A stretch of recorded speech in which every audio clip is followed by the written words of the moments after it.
अभी मंडे को एक वीडियो डाला गया उनका, हम भी धोखे में आ गए कि ये तो जयपुर का वीडियो, हमें लगा आ गए बाद में पता लगा वो पुराना वीडियो कोई था। मैं भी अगर मान लीजिए अपने किसी प्रोग्राम का, किसी दिन मैं भी छुट्टी पे गया था, एक दिन हमारी टीम ने, हम यूट्यूब का वीडियो रिकॉर्ड करते हैं अक्सर, आपके साथ भी किया है, इनके साथ अक्सर करते हैं, एक पुराना वीडियो डाल दिया, उसमें डिस्कशन चल रहा था पॉलिटिक्स पर, वो जिसको सुनना होता है उसको वो ये मिस नहीं करता कि आज क्यों बता रहे हैं, एक जनरल डिस्कशन था।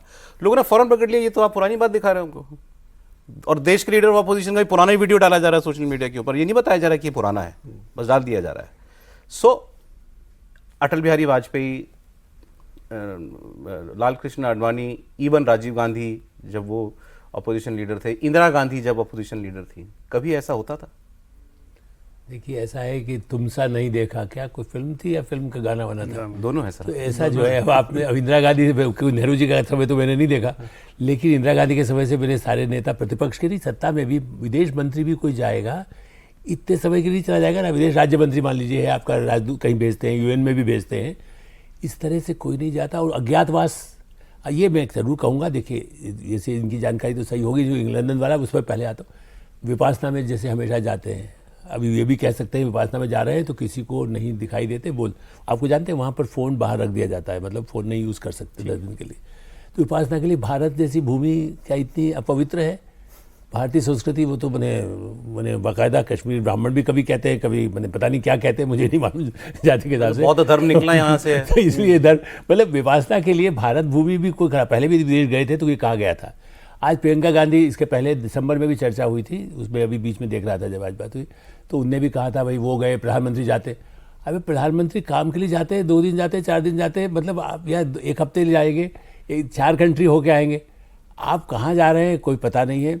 और सर प्रधानमंत्री ऐसे ट्रिप पे जाता है कि वो अपनी नींद भी जहाज में पूरी कर लेता है कि मैं जब उतरूं तो मैं बिल्कुल एक्टिव रहूं। इसलिए फिर उससे तुलना तो प्रियंका गांधी का ये आर्गुमेंट विपासना का भी, मैं तो इसलिए विपासना से शुरू किया मैंने कि यदि मान लीजिए बहुत ही अज्ञातवास है, आप किसी से नहीं, परिवार से भी कट ऑफ हैं, तो आप ये तो कहेंगे विपासना में हूँ मैं, किसी जगह पर हूँ, भाई हमारे बच्चे। सर बताना बंद कर दिया है कांग्रेस ने, ये पहले कुछ वक्त पहले तक तो बताते भी थे कि यहाँ गए हैं जी, प्राइवेट ट्रिप पे गए हैं या इस पे गए हैं, वो एंगेजमेंट है। अब तो कोई बताना भी जरूरी नहीं समझता कांग्रेस की। लेकिन देखिए इसलिए एक और इसमें बात ये है कि वो एक अलग तरह के नेता है जो चाहते हैं कि भाई मेरी पार्टी लड़ने के लिए खड़गे जी हैं, प्रियंका गांधी है, वायनाड में क्या हो रहा है वहाँ डूब गया, यहाँ पर आज तो देखिए पटना और वहाँ पर उनको आना था उस पर इलाहाबाद प्रयागराज में ना 10 तारीख, आज 10 तारीख की है, वहाँ भी नहीं आए।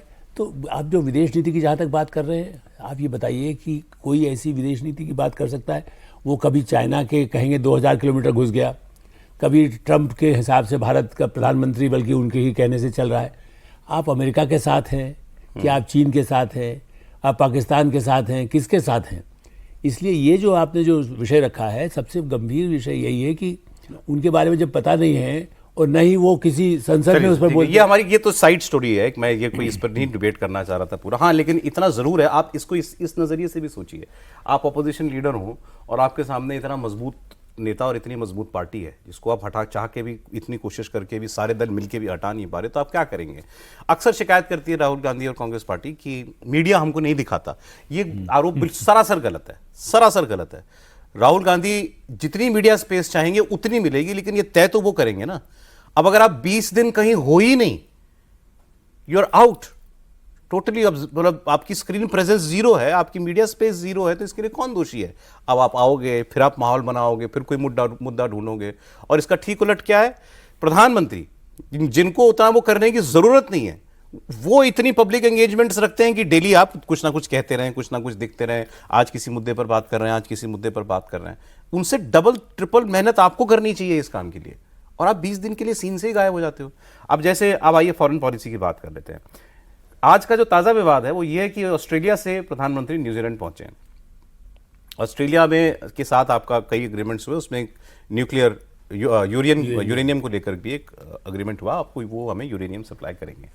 और न्यूजीलैंड गए, न्यूजीलैंड की बात भी करेंगे। फ्री ट्रेड एग्रीमेंट कई देशों के साथ भारत ने किया, उसमें एक न्यूजीलैंड भी है। न्यूजीलैंड का प्रधानमंत्री भी रिसीव करने के लिए उनको एयरपोर्ट के ऊपर आया। पहले ये वाली बात में विवाद कह रहा था आपसे, यूरेनियम को लेकर शुरू हो गया। कांग्रेस ने कहा कि भाई इतने ढोल पीटने की जरूरत नहीं है मोदी जी के लोगों को, ये एग्रीमेंट यूपीए के टाइम का किया हुआ है।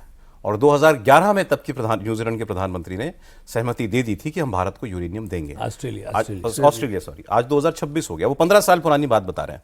और 2010 की तो हेडलाइन मैंने देखी है कि ऑस्ट्रेलिया ने रिफ्यूज कर दिया ये कह के कि ये न्यूक्लियर नॉन प्रोलिफरेशन ट्रीटी का इंडिया पार्ट नहीं है, हम इसको यूरेनियम नहीं देंगे। वो क्लेम कर रहे हैं कि 11 में सहमति बन गई थी, तो 11 के बाद भी 3 साल तक आप सरकार में थे, यूरेनियम तो हमको नहीं मिला। अब जाकर ये कहा जा रहा है कि सारी फाइनलिटी वो हो चुकी है एग्रीमेंट, अब तो केवल ट्रांसपोर्ट कैसे करना है इसके ऊपर बात जो है वो आगे बढ़ेगी। तो आप मुझे बताइए, हमें क्यों यूरेनियम की इतनी ज़रूरत है और यूरेनियम लाने के लिए क्यों इतनी हमको पापड़ बेलने पड़ रहे हैं? देखिए, एक कॉन्फ्लिक्ट चल रहा है ईरान के साथ, आपको पता है, आपको अपनी एनर्जी नीड्स के लिए आपको अपने एनर्जी सेक्टर को डाइवर्सिफाई करना है। तो हम सिर्फ नए मार्केट्स नहीं ढूंढ रहे हैं अपनी एनर्जी सप्लाई के लिए, यानी कि चाहे वो LNG हो, चाहे वो क्रूड ऑयल हो, इनके लिए हम जो अल्टरनेटिव एनर्जीज है, जैसे आपने देखा होगा कि प्राइम मिनिस्टर मोदी ने ही ग्लोबल जो सोलर अलायंस बनाया था, उसके फाउंडर प्राइम मिनिस्टर मोदी हैं। फ्रांस के साथ मिलकर के दुनिया के इतने सारे देशों को जोड़ा कि भाई सोलर एनर्जी को लेकर के आप उसको पहल कीजिए, और लामबंद किया पूरी दुनिया में अलग अलग देशों को कि भाई आप सपोर्ट कीजिए इस मूवमेंट को। और इंडिया के अंदर जो सोलर एनर्जी को लेकर के आप सिर्फ 14, अपनी रिसर्च टीम को कहिए कि 2014 का डेटा निकाल ले कि 2014 में हमारे यहाँ कितनी सोलर एनर्जी प्रोड्यूस हो रही थी और आज 2026 में कितनी हो रही, कई 100 गुना उसमें बढ़ोतरी हो चुकी है।